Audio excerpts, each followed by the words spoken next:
الله وبركاته. الحمد لله رب العالمين، والصلاة والسلام على سيد الأنبياء والمرسلين، خاتم النبيين، رحمة للعالمين، وعلى آله الهادين المهديين المهتدين، وأصحابه الراشدين المسترشدين المرشدين، وعلى أولياء أمته وعلماء ملته أجمعين. أما بعد، فأعوذ بالله من الشيطان الرجيم. بسم الله الرحمن الرحيم. ولو أنهم إذ ظلموا أنفسهم جاءوك. آمنت بالله. صدق الله العلي العظيم. سب مل کر عقیدت و محبت کے ساتھ درود پاک پیش کر لیجیے. اللهم صل على سيدنا وشفيعنا وحبيبنا وحبيبنا ومولانا محمد وعلى آله وصحبه دائما ابدا. ٹائم کی منٹس مجھے پتہ ہے، اس کا احساس ہے، اس لیے ٹو دی پوائنٹ اپنی بات کرتا ہوں تاکہ کچھ خواجہ کی نگری میں آیا ہوں تو خواجہ کے ذکر سے اپنے دل کو قلب و جیون کو منور کر سکوں. یہ خواجہ غریب نواز رضی اللہ تعالیٰ عنہ کی بارگاہ ہے، یہ ان کا شہر ہے، یہ ان کا ملک ہے. سب کو پتا ہے کہ حضرت خواجہ خواجگان سیدنا و سید و ساداتنا حضرت سیدنا سلطان الہند خواجہ معین الدین چشتی سجزی اجمیری رضی اللہ تعالیٰ عنہ عطائے رسول ہے. عطائے رسول ہے، ان کا ٹائٹل عطائے رسول ہے. اور اس کا مطلب کیا ہے؟ اس سے پہلے خطاب میں آپ سن بھی چکے کہ سرکار اقدس علیہ السلام کی بارگاہ سے ان کو یہ ولایت عطا ہوئی ہے، یہ ملک عطا ہوا. گویا سرکار خواجہ غریب نواز ہمیں سرکار کی بارگاہ سے ایک گفٹ اور تحفے کے طور پہ ملے. تو میں تھوڑا سا اس کا بیک گراؤنڈ بتاؤں کہ اللہ تبارک و تعالیٰ نے قرآن پاک میں ارشاد فرمایا کہ لوگ اگر اپنی جانوں پہ ظلم کریں، اور اللہ تعالیٰ نے ایڈریس کس کو کیا؟ اپنے حبیب کریم علیہ السلام کو ایڈریس کیا، ان سے خطاب کیا کہ اے پیارے رسول، لوگ اپنی جانوں پہ ظلم کریں تو تمہارے پاس ہیں. وَلَوْ أَنَّهُمْ إِذْ ظَلَمُوا أَنفُسَهُمْ جَاءُوكَ. اے پیارے حبیب، لوگ اپنی جانوں پہ ظلم کریں تو تمہارے پاس آئیں. اور کیا کریں آ کر؟ جَاءُوكَ فَاسْتَغْفِرُوا اللَّهَ وَاسْتَغْفَرَ لَهُمُ الرَّسُولُ. تمہاری بارگاہ میں آ کر کے اللہ سے دعا کریں، اللہ تعالیٰ سے استغفار کریں. اور اس کے بعد کیا؟ فَاسْتَغْفَرَ لَهُمُ الرَّسُولُ. فَاسْتَغْفَرَ لَهُمُ الرَّسُولُ. اور رسول ان کے لیے استغفار کریں، ان کی سفارش کریں، ان کی شفاعت کریں. لَوَجَدُوا اللَّهَ تَوَّابًا رَحِيمًا. تو 100% شیورٹی ہے کہ اللہ تبارک و تعالیٰ کو تواب اور رحیم پائیں گے. اب لوگ تو دن رات صبح و شام اپنی جانوں پہ ظلم کرتے ہی رہتے ہیں، اور ظلم کا یہ ریشیو جو قیامت آتی جاتی ہے بڑھتا جا رہا ہے.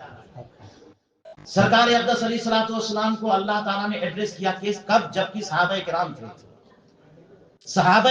صحابہ کرام معصوم نہیں ہے، سب سے غلطیاں ہو سکتی ہیں، محفوظ ہیں وہ. اس زمانے میں اللہ تعالیٰ نے فرمایا کہ لوگ اپنی جانوں پہ ظلم کریں تو لامحالہ اللہ کی بارگاہ میں توبہ تو کرنا پڑے گا نا.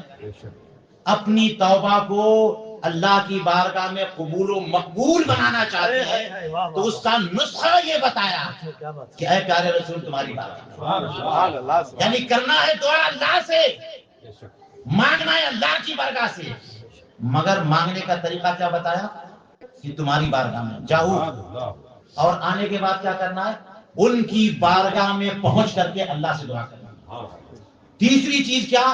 وَاسْتَغْفَرَ لَهُمُ الرَّسُولُ، یعنی آئے نمبر 1 رسول کی بارگاہ میں آنا پڑے گا، اللہ سے دعا کرنی پڑے گی نمبر 2، اور نمبر 3 رسول کا کی سفارش چاہیے ہوگی۔ اگر یہ تینوں چیزیں آل ٹوگیدر اکٹھا ہو جائیں تو 100% یہ بات طے ہے کہ اللہ کو اپنا تواب الرحیم پائے۔ مگر یہاں پر سوال ہے کہ مدینے والے تو رسول کی بارگاہ میں آ سکتے ہیں، مکے والے تو رسول کی بارگاہ میں آ سکتے ہیں، خیبر والے تو رسول کی بارگاہ میں آ سکتے ہیں، نجد والے تو رسول کی بارگاہ میں آ سکتے ہیں، حجاز والے تو رسول کی بارگاہ میں آ سکتے ہیں، یمن والے تو رسول کی بارگاہ میں آ سکتے ہیں۔ یہ 3rd کلاس انڈیا کے لوگ، یہ شری لنکا کے لوگ، یہ ایسٹرن کنٹریز اور ایسٹرن زون کے لوگ، کہاں ان کے پاس اتنا پیسہ، اتنی سکت، اتنی استطاعت کہ یہ جب چاہیں رسول کی بارگاہ میں جائیں؟ کہاں سے یہ ہو سکتا ہے؟ یہ پاسبل نہیں ہے۔ اس لیے بارگاہ رسول سے اس کا نسخہ یہ دیا گیا کہ جب خواجہ غریب نواز بارگاہ رسول میں پہنچے ہیں تو رسول کریم علیہ السلام نے اپنا نائب اور اپنا خلیفہ اور اپنا مظہر بنا کر کے حضرت خواجہ غریب نواز کو ہمارے لیے بھیج دیا۔ سبحان اللہ، سبحان اللہ، سبحان اللہ۔ اس لیے جو لوگ مدینے والے ہیں وہ بارگاہ رسول میں جائیں، جو لوگ قریب ہیں وہ بارگاہ رسول میں جائیں، اور جو دور ہیں، ہندوستان جیسی دوری پہ رہتے ہیں، وہ خواجہ غریب نواز کی بارگاہ میں جائیں، وہ ان کے خلیفہ کی بارگاہ میں، ان کے نائب کی بارگاہ میں، ان کے لاڈلے کی بارگاہ میں، ان کے مظہر کی بارگاہ میں چلے جائیں۔ سبحان اللہ۔ مجھے تو یہ مشابہت بھی نظر آتی ہے کہ جب رسول کریم علیہ السلام مبعوث ہوئے تھے تو وادی ام القریٰ میں مبعوث ہوئے تھے، بے آب ہو گیا، جس کو قرآن کریم نے فرمایا کہ رب انی اسکنت من ذریتی بواد غیر ذی زرع عند بیتک المحرم، کس حوالے سے؟ جب حضرت ابراہیم علیہ السلام نے حضرت اسماعیل علیہ السلام کو وہاں سے نہیں دیا تھا، وادی غیر ذی زرع، اس زمانے کا مکہ مکرمہ، اس کی تصویر ذہن میں لائیے، چاروں طرف پہاڑیاں، اور ان پہاڑیوں کے بیچوں بیچ وادی ام القریٰ، اور اگر آپ کو توفیق ملے اور اگر خیال کے پرندے کو پرواز دے سکیں اور سوچ سکیں تو مکہ مکرمہ کی منظر کشی اپنے ذہن میں کریے، اور پھر اجمیر مقدس کی بھی منظر۔ سبحان اللہ، سبحان اللہ۔ یہ بھی وادی غیر ذی زرع، جیسے وہ پہاڑوں سے گھرا ہوا علاقہ ویسے یہ بھی پہاڑوں سے گھرا ہوا علاقہ، جیسے وہ وادی غیر ذی زرع ویسے یہ بھی وادی غیر ذی زرع، جیسے وہ زمین ایسی تھی جہاں 360 معبودان باطل خانہ کعبہ کے اندر رکھے گئے تھے اور شرک اور بت پرستی کا اڈا بنا ہوا تھا مکہ مکرمہ، اسی طرح پورے ایسٹرن زون کا بت پرستی کا اڈا اگر کوئی تھا ایک ہی تھا تو وہ اجمیر تھا۔ رسول کریم علیہ السلام کو اللہ تعالیٰ نے مکہ مکرمہ میں مبعوث کیا، رسول کریم علیہ السلام نے اسی جیسی دھرتی پہ اپنے لاڈلے حضرت خواجہ کو بھیجا۔ وہی چیلنجز جو وہاں رہے ہوں گے رسول کریم علیہ السلام کو، وہی چیلنجز حضرت خواجہ علیہ نواز کو یہاں۔ سملیرٹی اگر میں دکھاؤں تو بہت وقت لگے گا، وقت کم ہے، مگر میں ایک بات یہاں پر یہ کہنا چاہتا ہوں کہ حضرت خواجہ غریب نواز رضی اللہ تعالیٰ عنہ اللہ کی عطا اور رسول کی عطا بن کر کے اس علاقے میں آئے تو اللہ تعالیٰ کی حمایت اور نصرت بھی ان کو حاصل ہوئی، رسول کریم علیہ السلام کا فیضان کرم بھی ان کو حاصل ہوا، اور تبھی تو جب خواجہ غریب نواز آئے تو تمام چیلنجز کو نبٹتے چلے گئے، جواب دیتے چلے گئے، ان کی بارگاہ سے وہ تائید غیبی حاصل تھی۔ ورنہ جناب ہمیں تو یہ یاد ہے کہ حضرت سیدنا علی ابن ابی طالب رضی اللہ تعالیٰ عنہ کو، آپ کو پتا ہے حضرت خواجہ غریب نواز کا جو کیریئر ہے، ان کا جو کارنامہ ہے، جو ان کے کھاتے میں جو کریڈٹ قیامت کے دن ملے گا وہ کیا ہے، اس کا اندازہ کون کر سکتا ہے؟ سیدنا علی ابن ابی طالب رضی اللہ تعالیٰ عنہ کو جب رسول کریم علیہ السلام نے خیبر بھیجا، خیبر کی طرف اپنی پیاری سی تلوار ان کے حوالے کی اور اس کے بعد ان کو بھیجا تو کہا لَأَن يَهْدِيَ اللَّهُ بِكَ رَجُلًا خَيْرٌ لَكَ مِنْ حُمْرِ النَّعَمِ، یاد رکھنا ایک بندے کو اللہ رب العزت تمہارے ذریعے صرف ایک بندے کو اگر راہ راست پر لا دے، ہدایت دے دے، تو تمہارے لیے سرخ اونٹوں سے بڑھ کر ہے. جسٹ ون پرسن، ایک بندے کو اگر تمہاری وجہ سے ہدایت مل جائے تو ساری دنیا کی دولت سے بڑھ کر. خواجہ غریب نواز آئے 90 لاکھ لوگوں کو. تکبیر، اللہ اکبر، یا رسول اللہ، حضور غریب نواز زندہ باد. ہمیں بھی امریکہ کی سرزمین پہ کئی لوگوں کو کلمہ پڑھانے کا شرف حاصل ہوا. اور جب کسی کو ہم کلمہ پڑھاتے تھے دل بڑا چوڑا ہوتا تھا. سبحان اللہ کی کیا خوبی ہے. مگر یہ وہ لوگ ہوتے تھے جس پہ ہم نے محنت نہیں کی تھی. ہم نے محنت نہیں کی تھی، اللہ نے توفیق دی، آئے ہم نے کلمہ پڑھایا. مگر خواجہ غریب نواز نے جن لوگوں کو کلمہ پڑھایا، خواجہ غریب نواز نے ان پر محنت بھی کی، ان پر جافشانی بھی کی، کرامتوں کے ذریعے، عبادتوں کے ذریعے ہر چہار جانب سے خواجہ نے محنت کی. تو ان کا کیریئر ان کے سامنے آیا کہ انہوں نے اتنے لوگوں کو کلمہ پڑھایا. اب میں آپ کو ایک بات اور بتاؤں کہ ہم لوگ دین کے معاملے میں، شریعت کے معاملے میں حضور سیدی اعلیٰ حضرت فاضل بریلوی رضی اللہ تعالیٰ عنہ کی ایک ایک صدر کی پابندی کرتے ہیں، ایک ایک پوائنٹ کی پابندی کرتے ہیں. اسی لیے ہم لوگ رضا والے کہے جاتے ہیں، فکر رضا والے کہے جاتے ہیں، بریلی والے کہے جاتے ہیں. جو نام دو، اصل میں ہم محمدی ہیں، اصل میں ہم صحابہ اور اہل بیت والے. بات یہ ہے کہ جو اعلیٰ حضرت کا ہو گیا وہ کبھی خواجہ غریب نواز کا معاند ہو ہی نہیں سکتا. وہ لامحالہ آٹومیٹک خواجہ غریب نواز کا دیوانہ رہے گا، خواجہ غریب نواز کا جانثار رہے گا. بے شک، اللہ اکبر، یا رسول اللہ، حضور غریب نواز زندہ باد. مسلک اعلیٰ حضرت، عشق محبت، عشق محبت، بستی بستی، کریا کریا. مجھے تو ایک اصطلاح جو ابھی میں نے پڑھائی ہے وہ یاد آ رہی ہے، میں سوچ رہا ہوں اس پہ کچھ تبصرہ کر دوں. کچھ علمی باتیں بھی ڈسکس کرنا چاہتا تھا مگر ماحول نہیں دیکھ رہا ہوں. لیکن بہرحال کچھ باتیں، ابھی توقیت کی کلاس کر رہا تھا، میں پڑھا رہا تھا. توقیت میں اوقات صلاۃ کی تقریر ہوتی ہے. اسی حوالے سے ایک کتاب ہے اعلیٰ حضرت نے جو لکھی، اس کا نام ہے کشف العلہ عن صمت القبلہ. اعلیٰ حضرت نے 10 قواعد ایجاد کیے کہ دنیا کے گوشے میں کہیں سے بھی اس فارمولے کو اپلائی کریے تو خانہ کعبہ کی جہت آپ فائنڈ آؤٹ کر لیں گے. اور فرمایا کہ ان 10 قواعد کی بنیاد پر مجھے یقین ہے کہ بندہ دنیا کے کسی بھی گوشے میں ہو اور اس کو اپلائی کرے، تخریج کرے اور سارے پردے ہٹا دیے جائیں تو خانہ کعبہ کو عین نگاہوں کے سامنے. قاعدہ نمبر 9، 10 قاعدے. قاعدہ نمبر 9 قاعدہ جو تھا وہ اس پورے ایریے ایسٹرن زون جو ہمارا انڈیا ہے اس کے لیے ہے، اعلیٰ حضرت نے بنایا. تو جب 9 نمبر کا قاعدہ بیان کرنے لگے تو ہر قاعدہ بیان کرنے کے بعد وہ اس کی مثال بھی اپلائی کر کے دیتے تھے کہ کیسے کیسے تخریج کرے. تو قاعدہ نمبر 9 میں 2 شہر کے قبلے کی تخریج کی ہے. کشف العلہ میں یہ جا کے دیکھیے، کشف العلہ آپ کو نیٹ پہ بھی مل جائے گی. قاعدہ نمبر 9 پہ 2 شہروں کے سمت قبلہ کی تخریج کی ہے.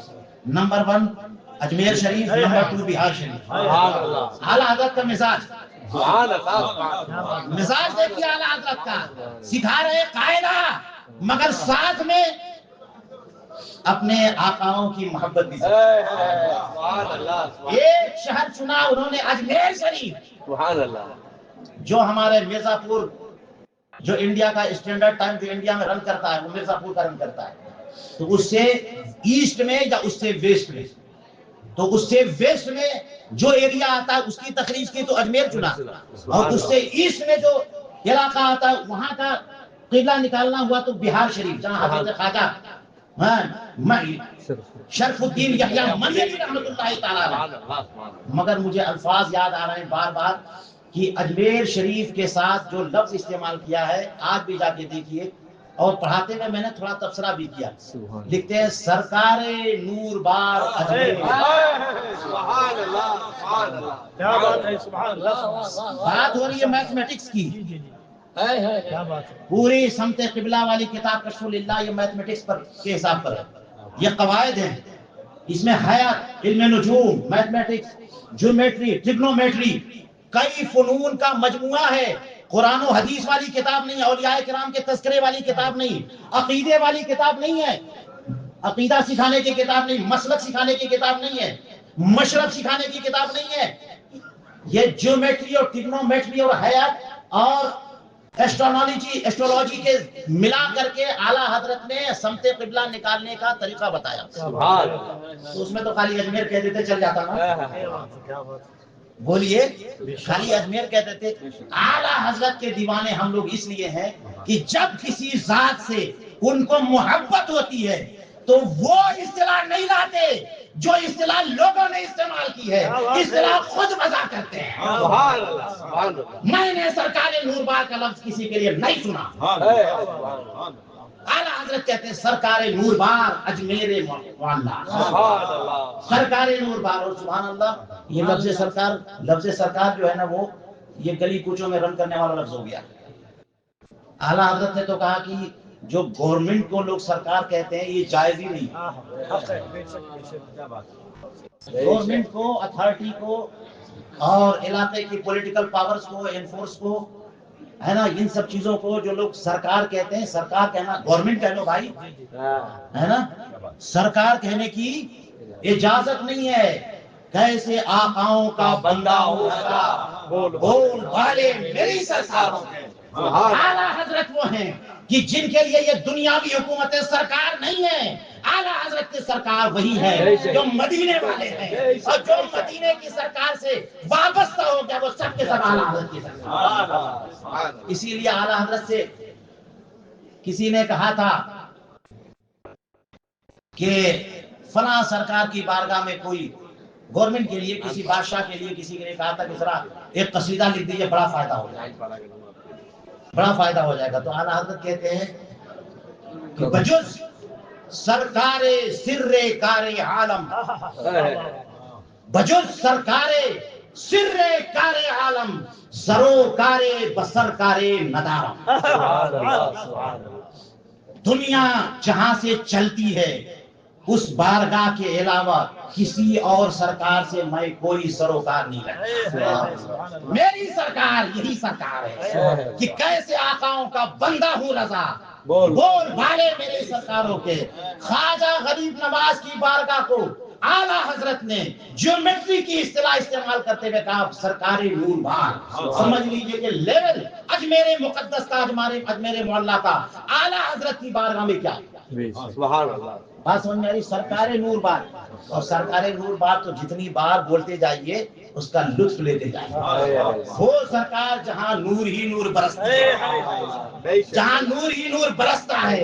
اور سرکار نور بار وہ سرکار وہ بارگاہ وہ دربار جو ہر طرف نور ہی نور لکھے. سبحان اللہ. یہ شان ہے اعلیٰ حضرت کی کے نزدیک سرکار اجمیر مقدس کی. اور جو کتاب اعلیٰ حضرت نے حاشیے کے طور پہ احسن الوعاء کے حاشیے کے طور پہ لکھی اعلیٰ حضرت نے اس میں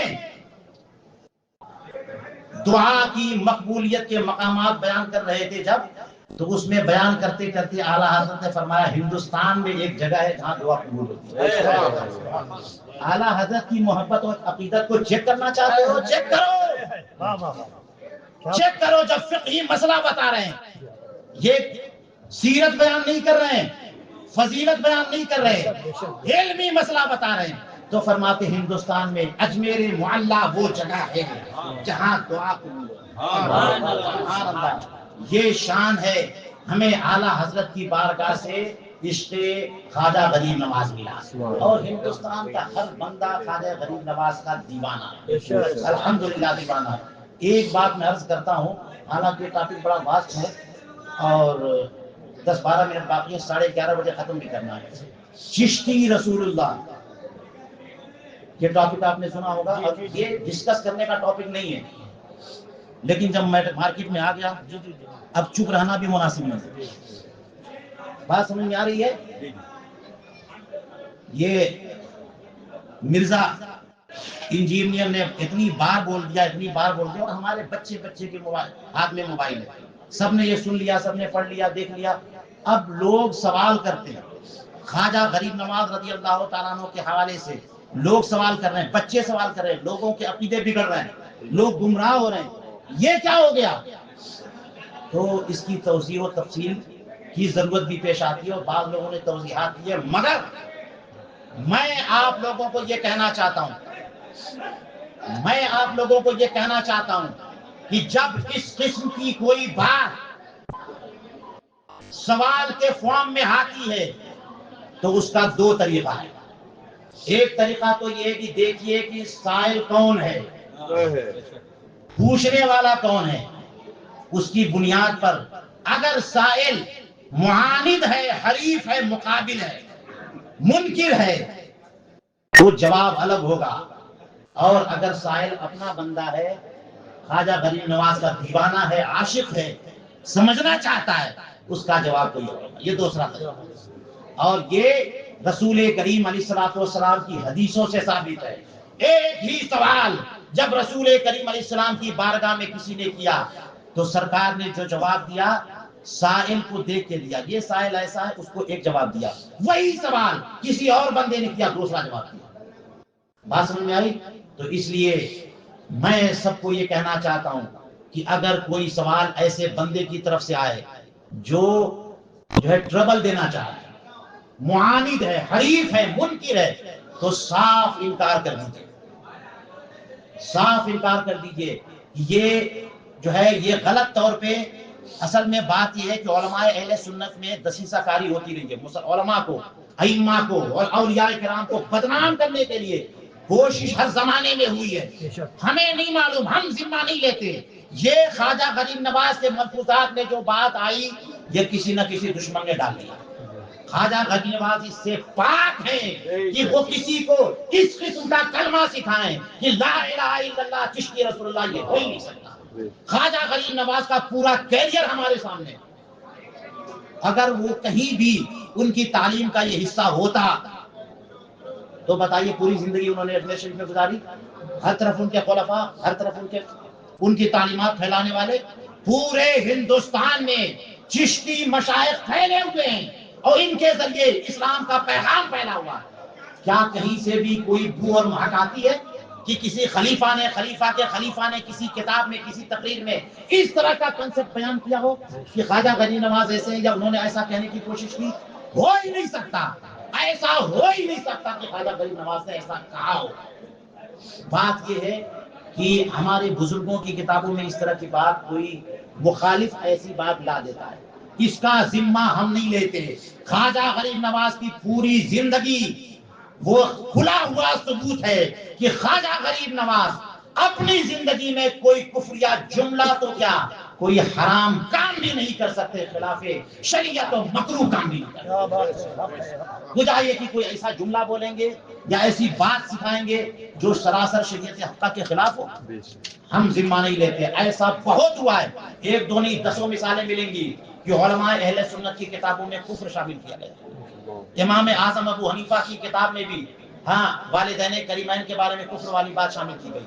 حضرت امام غزالی والی کتابوں میں کفر کی بات شامل کی گئی. علامہ عبد الوہاب شعرانی کی کتابوں میں کفر والی بات شامل کی گئی. یہاں تک کہ شیخ اکبر حضرت محی الدین ابن عربی رضی اللہ تعالیٰ عنہ کی کتابوں میں کفریہ باتیں شامل کی گئی ہیں. یہ علماء تھے اپنے زمانے کے. وہ یہاں ہندوستان میں جب صرف ملفوظات نوٹ کیے جا رہے تھے, وہ کاپی کسی کو مل گئی ہو اور کسی نے کفر ڈال دیا ہو, کون ذمہ دار ہوگا؟ اس لیے کوئی معاند اس جیسا کوئی کہے تو ایک جواب ہے کہ جناب یہ جملہ غلط ہے, یہ خواجہ غریب نواز نہیں کہہ سکتے, ایسا ہو نہیں سکتا. بات سمجھ میں آئی؟ اب دوسری بات, اپنے لوگ جب سوال کرتے ہیں تو وہاں سمجھنے کی کوشش ہوتی ہے, اور وہ بات یہ ہے کہ ہمارے علماء نے کہا کہ ہو سکتا ہے عالم سفر میں ایسا ہو گیا, عالم شکر میں ایسا ہو گیا, عالم سفر کے بجائے عالم شکر میں. میں ایک بات کہتا ہوں سمجھنے والی بات, اور وجہ یہ ہے کہ حضرت میر عبد الواحد بلگرامی رضی اللہ تعالیٰ عنہ نے سبع سنابل شریف میں بھی اس کو کوٹ کر دیا، اور اعلیٰ حضرت سرکار نے سبع سنابل شریف کو رسول کریم علیہ الصلوۃ والسلام کی مقبول کتاب قرار دیا۔ تو اب اس لیے ہم سیکنڈ لیول پر آ کر کے کہیں گے اگر بالفرض یہ واقعہ ہوا ہو تو، بالفرض ایسا واقعہ ہوا ہو تو اس کی تعویل کی جاتی ہے۔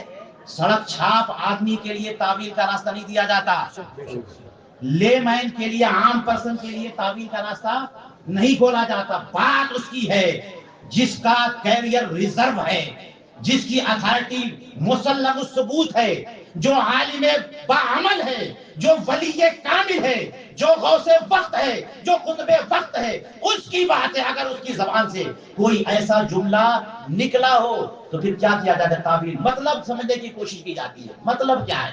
تو اب سنیے، اسی پر میری تقریر ختم ہوگی، ٹائم بھی ہونے والا ہے۔ تو اب ایک بات یہ ہے کہ جب حضرت خواجہ غریب نواز کی زبان سے یہ جملہ نکلا ہوگا تو اس میں بات یہ ہے کہ چشتی رسول اللہ، یعنی رسول و رسول اللہ۔ کیا مطلب؟ مطلب یہ ہے کہ حذف مضاف ایک تعبیر علمی اصطلاح ہے، اور یہ وہ اصطلاح ہے جو قرآن کریم میں بھی حذف مضاف کا معاملہ ہے۔ حدیث پاک میں کیا آپ نے نہیں سنا کہ رسول کریم علیہ الصلوۃ والسلام نے فرمایا من رآ عالما فقد رآنی؟ سنا کہ نہیں سنا؟ من صافح عالما فقد صافحنی، جس نے عالم سے مصافحہ کیا اس نے مجھ سے مصافحہ کیا۔ کب سے یہ عالم نبی ہو گئے؟ کیا بات ہے، واہ واہ، ماشاءاللہ۔ کوئی بڑا سے بڑا عالم ہو، من رآ عالما فقد رآنی، من صافح عالما فقد صافحنی، حضور کریم علیہ السلام نے فرمایا کہ نہیں فرمایا؟ ماشاءاللہ۔ تو کیا مطلب کسی عالم کو دیکھا تو رسول اللہ کو دیکھا، عالم رسول اللہ ہو گئے؟ کسی عالم سے مصافحہ کیا تو رسول اللہ سے مصافحہ کیا تو عالم رسول اللہ ہو گئے؟ کیا توضیح، ماشاءاللہ۔ بات سمجھ میں آ گئی؟ کیا جواب ہوگا؟ کیا جواب ہوگا؟ ایک دو نہیں، سینکڑوں حدیثیں، سینکڑوں آیتیں جس میں یا تو تشبیہ کا معاملہ ہے، ادات تشبیہ محذوف ہے، یا نیابت کی بات ہے، یا حذف مضاف کی بات ہے۔ کئی آیتیں میں پیش کر سکتا ہوں، مختصراً گزرنا ہوں کہ چشتی رسول اللہ کا مطلب میں رسول اللہ کا رسول ہوں۔ اب سنیے حدیث پاک، سیدنا معاذ بن جبل رضی اللہ تعالیٰ عنہ کو رسول کریم علیہ الصلوۃ والسلام نے یمن کا قاضی بنا کے بھیجا۔ 2-3 منٹ میں میری گفتگو ختم ہوگی، گھبرائیے گا مت، علمی بات ہے۔ یمن کا قاضی بنا کے بھیجا تو ان سے پوچھا کہ فیصلہ کیسے کرو گے؟ تو کہا یا رسول اللہ فیصلہ قرآن سے کروں گا۔ تو فرمایا کہ فَإِن لَمْ تَجِدْ، اگر قرآن میں جملے جواب نہ ملے تو کیا کرو گے؟ کہا حدیث رسول سے فیصلہ کروں گا۔ فرمایا کہ حدیث رسول میں بھی نہ ملے تو کیا کرو گے؟ تو کہا کہ اپنی رائے سے اجتہاد کروں گا۔ سرکار اقدس صلی اللہ علیہ وسلم خوش ہو گئے اور دعا دیتے ہیں اور کہتے ہیں الحمدللہ الذی وافق رسول اللہ بما یرضی بہ رسول اللہ۔ تمام خوبیاں اس اللہ کو جس نے اپنے رسول کے رسول کو اس کے موافق کر دیا جس سے رسول اللہ راضی ہے۔ اب بتائیے رسول کا رسول استعمال کیا کیا بات ہے، کیا بات ہے، کیونکہ رسول اللہ نے بھیجا کس کو؟ حضرت معاذ بن جبل کو یمن۔ تو کہتے ہیں الحمدللہ الذی وافق رسول اللہ، رسول اللہ کے رسول کو۔ اب بتائیے مدینہ منورہ سے رسول کریم علیہ السلام نے خواجہ معین الدین کو بھیجا کہ نہیں بھیجا؟ بولیے مدینے سے رسول کریم علیہ السلام نے سیدنا خواجہ غریب نواز کو ہندوستان بھیجا کہ نہیں بھیجا؟ تو اب بتائیے حضرت خواجہ غریب نواز رسول اللہ کے رسول ہیں کہ نہیں؟ رسول اللہ کے فرستادہ ہیں کہ نہیں ہیں؟ رسول اللہ کے نائب ہیں کہ نہیں ہیں؟ رسول اللہ کے بھیجے ہوئے ہیں کہ نہیں ہیں؟ رسول بمانا بھیجے ہوئے حضرت۔ بات سمجھ میں آ گئی؟ تو یہ رسول اللہ کا مطلب نبی اللہ رسول اللہ نے ان کے بھیجے ہوئے۔ بے شک حضرت خواجہ غریب نواز رسول اللہ صلی اللہ علیہ وسلم کے فرستادہ ہیں، ان کے بھیجے ہوئے ہیں، ان کی طرف سے قاصد ہیں، ان کی طرف سے ہمارے لیے تحفہ اور انعام ہے۔